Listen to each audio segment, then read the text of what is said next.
So Vimlark made a game jam and the focus was collectibles. And then I was reminded of You Are the Boss, a previous game jam game. And then I thought, instead of You Are the Boss, what if you are the collectible?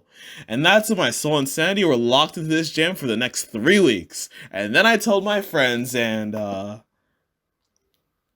what have I done to myself? So I took the interpretation of collectible as crewmates that the player collects throughout the game. The idea is that you aren't the player, but you are the collectible, one of the crewmates. There are cards that the player collected representing different warriors. You're one of the crewmates the player has to choose from to add to his roster. The goal is to perform well in order to appease the player. If you achieve the goal, the player upgrades you and you proceed to the next level. But if you don't achieve the goal, you get kicked out of the roster and you'll be forced to restart the level. Now you know how it feels when you as a player choose the powerful warriors over the weak pathetic ones in gacha games. I mean, I've seen you guys. Come on, are you this desperate for a freaking powerful PNG that you're willing to throw cash for it? God, what's wrong with y'all? Are you going insane right now? Are you going crazy? So now that we have the core gameplay loop out of the way, let's create the game. First, I started to code player movement. Then I added some dash juice.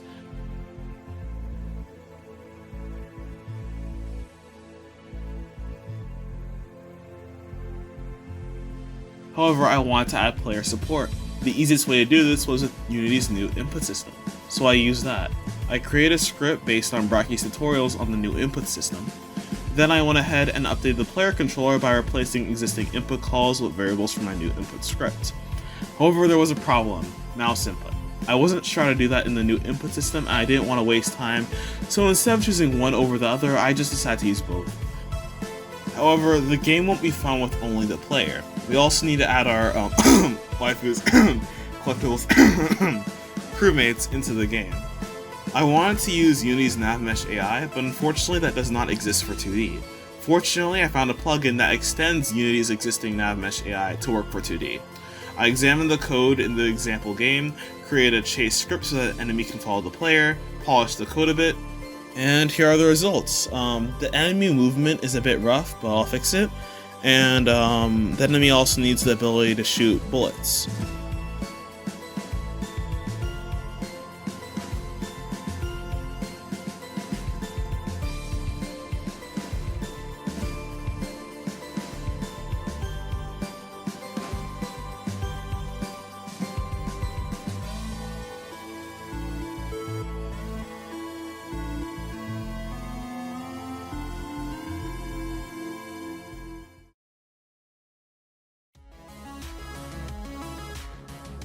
Okay, so next enemy, Lumi, aka Laser Enemy. If I had time to make the game a rhythm game, I wanted the enemy to follow the beat of the music. So I used coroutines again and multiple lean tweens and wait for second calls.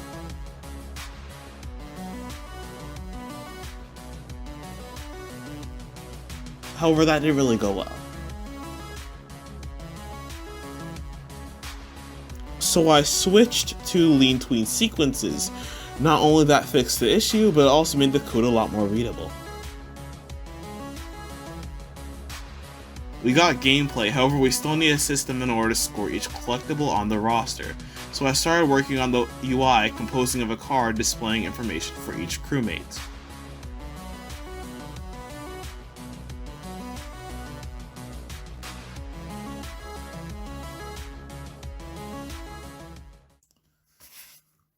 Alright, so we have our UI, but our UI needs to display information, and we need somewhere to get that information from. So I created a class for each collectible. So we have some data here. Then we have a list of runs for each round. And then in each run we have our grade, health, enemies killed, time survived. And then we go over and grade our collectible. If our name is McCon, then she's going to base her grade off of how much she healed. Else, if it's not McCon, then we're just going to base the grade off of health, enemies killed, and the time that they survived. And then that determines our grade letter and color and stuff like that for our UI. Now that's done, we have our grade function and our waifu for each run. And yeah, we pretty much just grade based on some random number between 0 and 1. and I skewed it by some mathematical functions, because why the heck not? Who doesn't like that? That's pretty much it. So now that we have a class that represents each collectible, we need a database to manage all of them. So I pretty much have competing indexes, who's currently on the roster, some grading functions, and then we get the worst performance for competing collectibles because we want to kick the person that performed the worst. And then we want to get the best performance for all waifus that aren't in the roster because we want to replace them with someone better, and this is not sounding good. Maybe I should just stop. So now that we have a database to manage each collectible, we need a model behavior to call functions in that database. So I basically, for each competing collectible, I basically instantiate a card, set the sprite, other stuff, and oh god, this code is really bad. It's literally O to the exponential. That's how bad it is. You know what? Let's just go back to Unity. So now that we have a class to store that information for each collectible, I can now put the information from that class into our UI.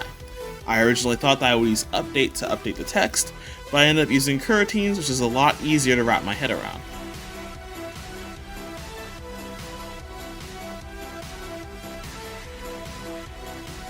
With most things sorted out, our current level isn't even the actual level. So I made the first level simple and with simple instructions. But maybe I thought it was a good idea to add 5 players, and I forgot how brutal the AI is. So just to make it easy, I only put 1 enemy in for the first level.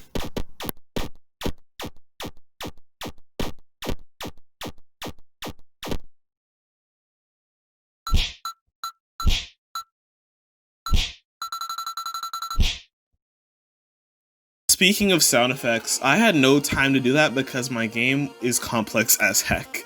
So I asked Terran if he could do some sound effects since he won't be able to finish his game in time for the jam.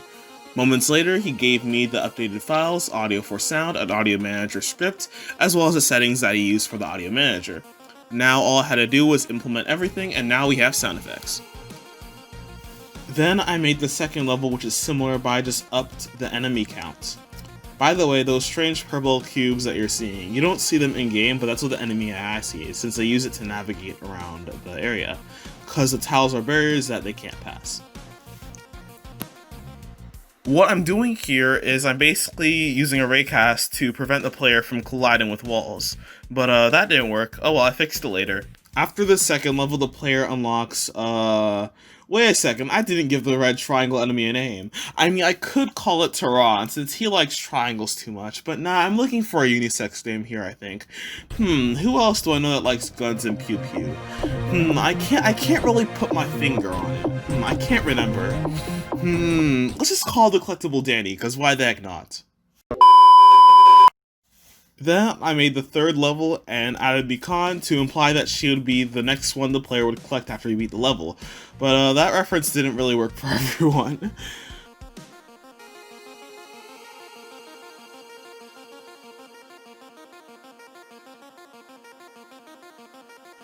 Before making the fourth level, I quickly made Beacon's healer script so that she can heal you and your teammates.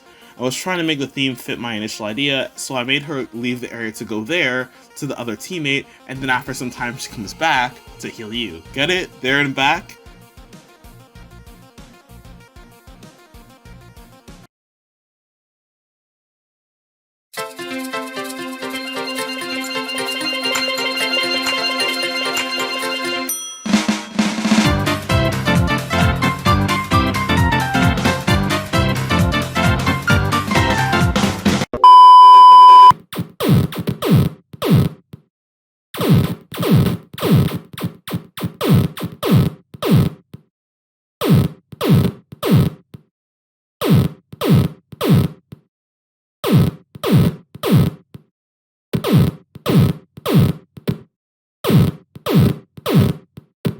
So there's one thing that I haven't done, and that is playtest. So I hit up Nooh and Unusual Autumn on Discord, and I asked them to playtest my game.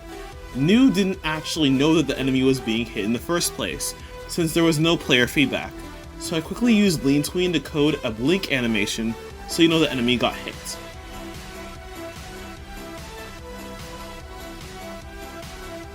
Okay, so it didn't work the first time. I guess I had to fix that.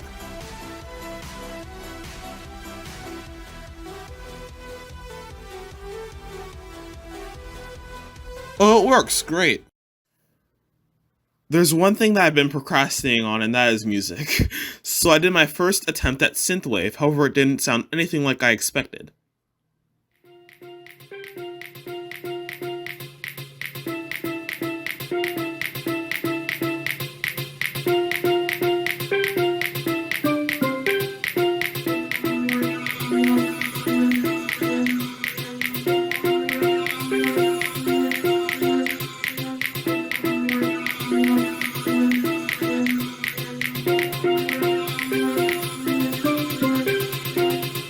I mean, it's not bad, but it didn't sound like anything that I expected or would fit in a game track, so I gave up and accepted the fact that I have to use royalty-free music.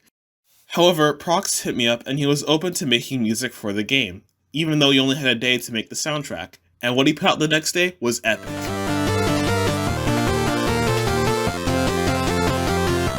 And honestly, that was good enough for me. Oh god, we've reached the final boss. It is Thursday night and I still have not finished the last level, so I'm just gonna start and draft it.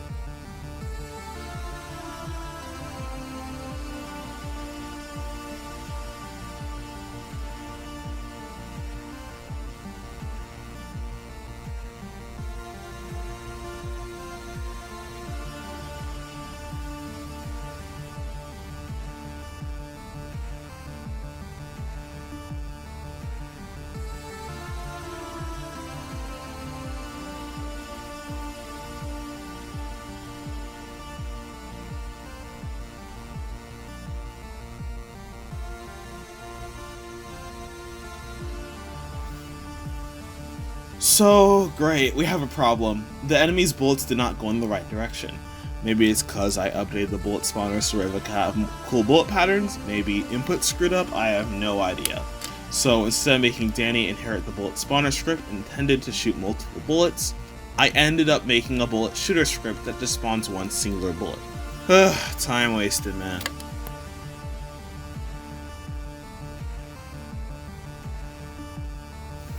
During lunch break, I quickly made credits and checked if everything was alright. However, I discovered a bug with displaying the score system where the card displaying one collectible didn't even show up on the screen. But I didn't have enough time to fix the bug anyway, so I stressfully exported the Windows build and even managed to fit the WebGL build. But unfortunately, I ran out of time. Just kidding, Joshua gave me a late submission link and I submitted 20 minutes late. Everything's gonna be alright. Oh,